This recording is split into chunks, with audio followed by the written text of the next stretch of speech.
राक्षस पुत्रों के साथ में और चट्टानों से घेरने के लिए भेज दिया। कहा पहला अपनी जिद को छोड़ दे और सबसे ऊंची वाली चट्टान से नीचे की ओर जैसे ही गिराने के लिए हुए उसी समय भगवान को याद किया। तो परीक्षित महाराज ध्यान रखना, चाहे संसार एक तरफ हो जाए पर अपना प्रभु बस सहायक बना रहे। जैसे चट्टान से नीचे की ओर गिरा, पहला प्रभु अब मैं आ रहा हूं तुम्हारे धाम के लिए। लक्ष्मी ने कहा प्रभु अरे मेरे पुत्र पर कितना कष्ट है। भगवान तोड़े और जिस कंदरा में पटका प्रहलाद को, भगवान ने आज चार भुजा प्रकट कर दी और अपनी भुजाओं में प्रहलाद को ले लिया अपनी गोद में। प्रहलाद ने देखा प्रभु आप कि हाँ पुत्र, आपने मेरे लिए इतना कष्ट उठाया, इस कंदरा में आपको आना पड़ा। प्रभु मुझे मर जाने दो, मेरे कारण आपको इतना कष्ट हुआ है, आपको यहां तक आना पड़ा, मैं नहीं जीना चाहता हूं। भगवान कहने लगे पुत्र तेरी मैया कयाधु तेरे इंतजार में मूर्छित होकर के गिर पड़ी है। कयाधु रो रही थी आज मेरा पुत्र लौट करके नहीं आएगा। जा तेरी मैया कयाधु रो रही है, तू दौड़ करके जा। भगवान ने बाहर आकर के छोड़ दिया। अब कयाधु के पास में दौड़ करके प्रहलाद पहुंचे तो कयाधु को तो पूर्ण विश्वास होगा आज मेरा पुत्र लौट करके नहीं आएगा। जाकर के पहुंचे, मां आवाज सुनी। कयाधु सोचने लगी कहीं मैं सपन तो नहीं देख रही हूं। जब पुत्र ने मैया को हिलाया, मैया की मूर्छा दूर हुई, पुत्र तू आ गया कि हाँ मां, तुझे तो वो दुष्ट ले गए थे मारने के लिए पुत्र। अरे मां वो दुष्ट मेरा कुछ नहीं बिगाड़ सकते हैं। जब तक तू जिंदा बैठी है मां, मेरा कोई कुछ नहीं बिगाड़ पाएगा। तेरा आशीर्वाद चाहिए मुझे। मैया ने अंक में भर लिया। जब हिरण्यकश्यप को पता पड़ा कि ये दुष्ट लौट करके आया, उसके बाद में वो राक्षस आए हैं जो जल्लाद भेजे थे। जल्लादों से पूछा क्या मारा है इसे? कहा महाराज हम उसे सबसे ऊंची वाली चोटी से और नीचे कंदरा में पटक दिया। अरे दुष्टो वो तुमसे पहले आ गया। अब तो जल्लाद घबरा गए, प्रभु महाराज इसकी रक्षा कौन कर रहा है? तलवार लेकर के मारना चाहा, कैसे मैं खुद ही इसको मार डालूंगा, कढ़ाव में डालूंगा, बहुत सारे यत्न किए, लेकिन जिसका भगवान सहायक उसे कोई कुछ नहीं कर सकता है। सिंह का आ गई, सिंह का कहने लगी भैया इस अधम के लिए आप अपने हाथ गंदे क्यों करे, इसे तो मैं ही मार दूंगी। तू कैसे मार देगी? कि भैया मेरे पास में शीतला चीर है, चिता बनवा करके तैयार करो और मैं से गोद में लेकर के बैठ जाऊंगी शीतला चीर ओढ़ करके, और अग्नि का प्रभाव मुझ पर नहीं होगा और ये अधम जल करके मर जाएगा। 4 कोस के बीच में महाराज चिता बनवाई। अब इतनी बड़ी चिता क्यों बनवाई? तो स्वामी सुखदेव जी महाराज बताते हैं राजन ये इतनी बड़ी चिता इसलिए बनवाई, सिंह काले अगर गोदी में से छूट करके भी भाग जाएगा तो इतने बीच में अग्नि होनी चाहिए कि ये जल करके ही मर जाए। इसलिए 4 कोस के बीच में चिता बनवाई और सिंह का प्रहलाद को ले जाने लगे। कयाधु कहने लगी अपनी ननद से कि जीजी आप मेरे पुत्र के साथ में ये क्या कर रही हो? अरे हर बुआ को भाई से ज्यादा प्रिय भतीजा होता है, लेकिन तुम ये क्या पाप करने के लिए जा रही हो? लेकिन सिंह का उस प्रहलाद को लेकर के और चिता पे जाकर के बैठ गई। अग्नि को लगाया गया और भगवान को जब पता पड़ा कि मेरे पुत्र को, मेरे भक्त को अग्नि में जलाया जा रहा है, सिंह का मेरे भक्त को जला रही है, उसी समय भगवान ने 49 पवनों को आदेश दिया कि 49 पवन तुम एक साथ चलो। 49 पवन इतनी तेजी से चलने लगे महाराज,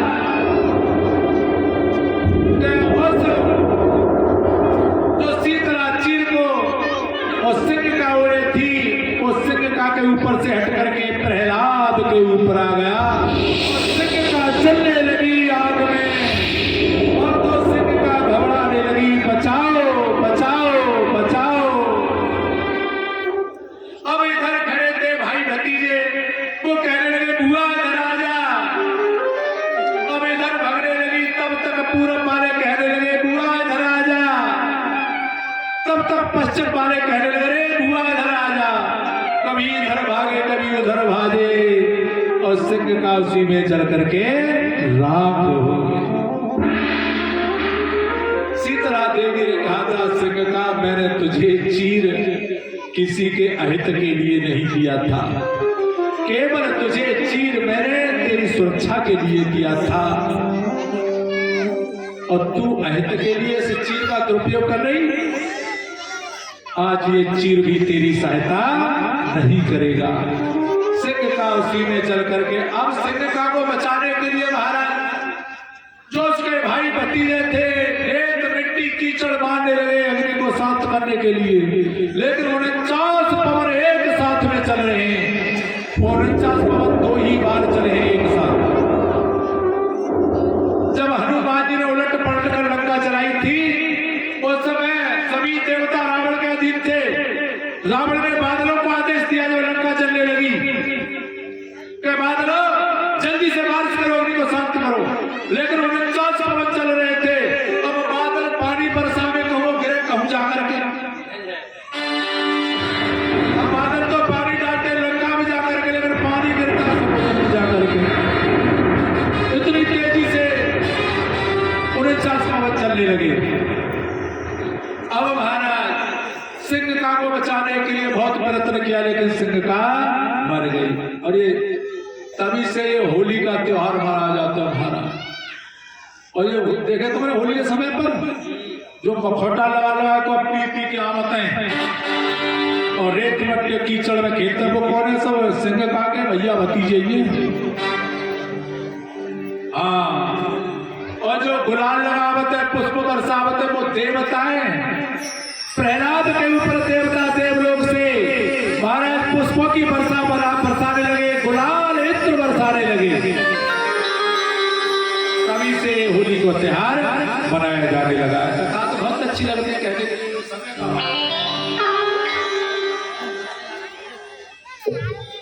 आज स्वामी सुखदेव जी महाराज दर्शन करा रहे हैं। राजा सिंह का भी चल करके नष्ट हो गई। प्रहलाद सोचने लगा ये अब ये ऐसे नहीं मरेगा। तब तक संडामरक कहने लगे कि महाराज एक मौका हमको और दीजिए। संडामरक प्रहलाद को ले गए और गुरुकुल में जाकर के पढ़ाने लगे। एक दिन संडामरक किसी कार्य से बाहर गए थे, तो प्रहलाद जी ने अपने सभी साथियों को इकट्ठा करके कहा, अरे भैया इस अंधकूप से बचने का क्या उपाय है? जाओ जाओ आओ। प्रहलाद जी सभी सखाओं से कहने लगे, भैया युवा अवस्था में ही भगवान का भजन किया जा सकता है। और सभी सखा कहने लगे, अरे प्रहलाद हमने सुना है कि बचपन तो खेलने कूदने के लिए होता है, जवानी धन कमाने के लिए होते हैं, अरे भजन करने का काम तो बुढ़ों का होता है। तो प्रहलाद जी कहने लगे, क्या कोई गारंटी है बुढ़ापे तक जियो? अरे जवानी में चल बसे तो फिर तो भगवान से ही छूट जाएंगे। इसलिए कुमार अवस्था में ही भजन करना चाहिए। जिंदगी का कोई भरोसा नहीं है, इसलिए भी आ चुके हैं और देखिए क्या कहने लगे प्रहलाद जी। सवालों से प्रहलाद जी कहने लगे, क्या भरोसा है इस जिंदगी का, साथ देती नहीं ये किसी का। क्या भरोसा है इस जिंदगी का, भरोसा है इस जिंदगी का, साथ देती नहीं है किसी का। भरोसा है इस जिंदगी का, साथ देती नहीं है किसी का, साथ देती नहीं है किसी का, साथ देती नहीं है किसी का, साथ देती नहीं है किसी का, साथ देती नहीं है किसी का। क्या भरोसा है जिंदगी का, साथ देती नहीं है किसी का। क्या भरोसा है जिंदगी का, साथ देती नहीं है किसी का।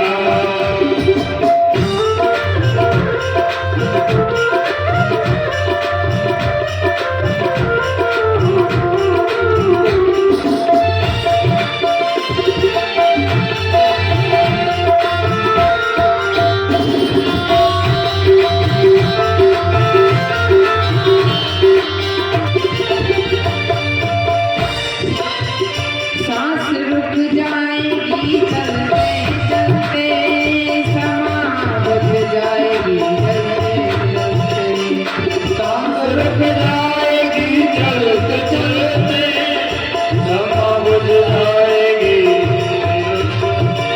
अरे सांस रुक जाएगी चलते चलते, समा रुक जाएगी चलते चलते, सांस रुक जाएगी चलते चलते, समा रुक जाएगी चलते चलते, दम निकल जाएगा रोशनी का, दम निकल जाएगा रोशनी का, साथ देते नहीं है किसी का।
विद्यार्थी नाच रहे हैं।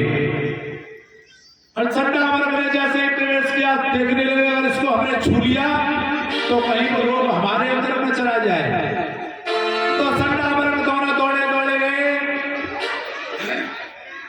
और हिरण्यकशिपु के पास में पहुंचे। महाराज गजब हो गया, क्या हुआ कि प्रहलाद ने पूरे गुरुकुल में ही रोगों को फैला दिया।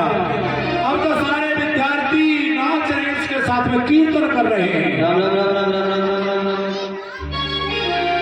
हिरण्यकशिपु दौड़ करके आया, आंखों में क्रोध भर के, और जैसे सभी की ओर देखा तो सभी नाच में मस्त हो रहे थे, आंखें बंद हो रही थी। महाराज हिरण्यकशिपु ने एकदम दहाड़ लगाई, और तो जो बच्चा जैसे नृत्य कर रहे थे, किसी का हाथ ऊपर था, किसी का ऐसे था, तो एकदम मूर्ति की तरह ऐसे के ऐसे ही रह गए। जैसे हिरण्यकशिपु को क्रोध की आंखें देखी, लेकिन प्रहलाद पर कोई फर्क नहीं पड़ा। अरे दुर्नीत, तू मेरे घर में, आज मैं तुझे जीवित नहीं छोड़ूंगा। प्रहलाद जी को पकड़ करके और हिरण्यकशिपु अपने महलों में ले आया और कहने लगा, रे दुष्ट, तूने किसके बल पर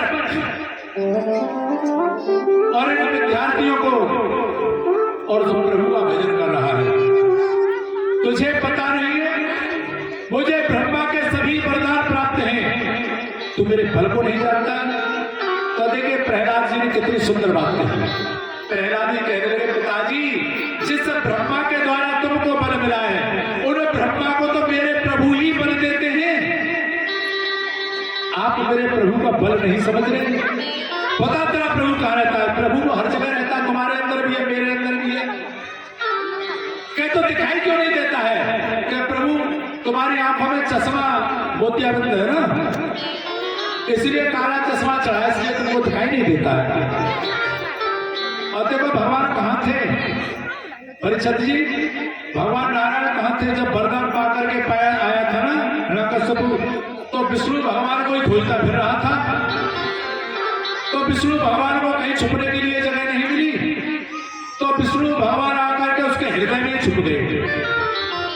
भक्तों ने पूछा विष्णु भगवान से, प्रभु आप उस दुष्ट के हृदय में छुपे रहे थे और जाने के नीचे देख लो तो क्या ये इतना अहंकारी है कि ये बाहर ही मुझे खोज रहा, अपने अंदर तो खोजेगा ही नहीं।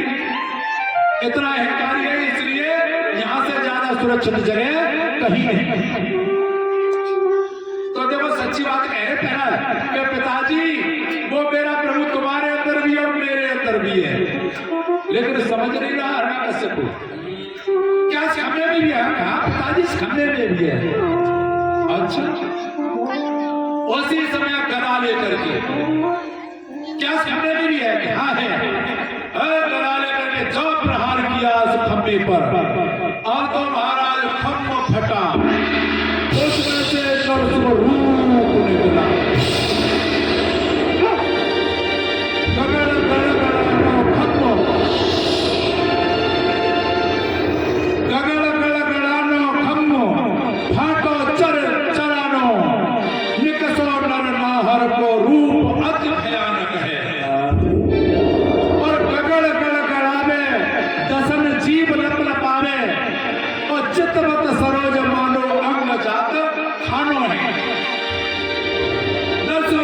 धारण कर लिया। बोले नरसिंह भगवान की। हिरण्यकशिपु भागने लगा, नरसिंह भगवान ने एक झपट्टा दिया और उस हिरण्यकशिपु को पकड़ लिया। गदा भी हाथ से छूट गई और पकड़ करके अपने घुटनों पर रख लिया, बीच घेरी। भगवान कहने लगे, नरसिंह भगवान बता, ब्रह्मा ने तुझे कौन कौन से वरदान दिए हैं? कि आप कौन है ये मुझे बात पूछियो, पहले ये बता तुझे ब्रह्मा ने कौन कौन से वरदान दिए हैं? कि दिन में मरूं न रात में मरूं, देख न दिन न रात, संध्या बेला है, न इसको दिन ही कह सकते हैं न रात्रि कह सकते हैं। ये भी वरदान तेरा पूर्ण हुआ। क्या फिर भी नहीं मार सकते हो? अब क्या रहेगा? क्या ऊपर न मरूं नीचे न मरूं? देख रहे मेरे घुटनों पर रखा है, न ऊपर न नीचे। क्या फिर भी नहीं मार सकते हो? भीतर न मरूं बाहर न मरूं। देख रहे बीच ढेरी पर है, न भीतर ही कह सकते हैं न बाहर ही कह सकते हैं। ये भी वरदान पूरा हुआ। क्या फिर भी नहीं मार सकते हो? अब कह रहे हो कितने वरदान ले लेते हैं ब्रह्मा थे, क्या फिर भी नहीं ले सकते, फिर भी नहीं मार सकते हो? कह रहे हो कि मैंने वरदान पाया कि अस्त्र से शस्त्र से किसी से न मरूं। देखिए मेरे पास में कोई अस्त्र शस्त्र तो नहीं है, क्या फिर भी नहीं मार सकते हो? कब कह रहे हो कि मैंने ब्रह्मा जी से वरदान लिया कि बरस में 12 महीने होते किसी महीने में न मरूं। हिसाब लगाइयो रे ज्योतिष को, जे 12 महीना का 13वां महीना है, जो 13वां महीना कहां से आया? कि जिस दिन से तुझे ब्रह्मा ने वरदान दिया था ना, उसी दिन से हमने एक एक दिन बचा करके रखा है। ये 9वां महीना 13वां जो अभी सावन निकल कर, तो फिर भी नहीं मार सकते हो? अब कह रहे हो कि मैंने ये वरदान लिया कि ब्रह्मा की रची हुई किसी सृष्टि से न मरूं। दरअसल भगवान कह रहे हैं देखिए रे मेरी ओर, मेरे जैसा ब्रह्मा ने कोई और रचवाया? अब देखा तो नीचे की ओर देखा तो नर, ऊपर की ओर देखा तो सिंह। अब तो घबरा गया उसी समय नरसिंह भगवान ने तीव्र नाखूनों से उसका जो हृदय है हृदय चक्र को फाड़ डाला और विकीर्ण करके अंतड़ियों को निकाल लिया, अंतड़ियों को अपनी गली में डाल दिया। और महाराज इतने आवेश रूप में आ गए, भुरभुराने लगे, रक्तचाप करने लगे। और तो देवता भी घबरा गए, भगवान बड़े आवेश में, अब नहीं छोड़ेंगे किसी को, अब तो त्रिलोकी को भी समाप्त कर देंगे। अब भगवान का क्रोध कैसे शांत हो? तो देवता मैया लक्ष्मी के पास में पहुंचे। लक्ष्मी मैया से कहा कि माता गजब हो गया, क्या हुआ? कि भगवान बड़े आवेश में है, भगवान के क्रोध को शांत करो। और मैया ने तो वही पहले वाले विष्णु भगवान समझे शांताकार भजन सेनम, वो तो शांताकार में शांत रहते हैं, शांत चित्त को देखा था मैया लक्ष्मी ने, कभी भगवान का क्रोध तो देखा ही नहीं। अब तो मैया बोली अभी मैं मेरे प्रभु को शांत करती हूँ।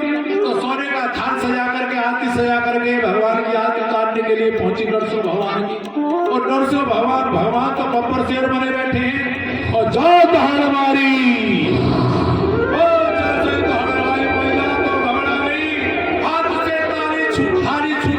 आरती कई थाली और मैया ने दौड़ लगाई। महाराज 3 पटक तो रास्ता में,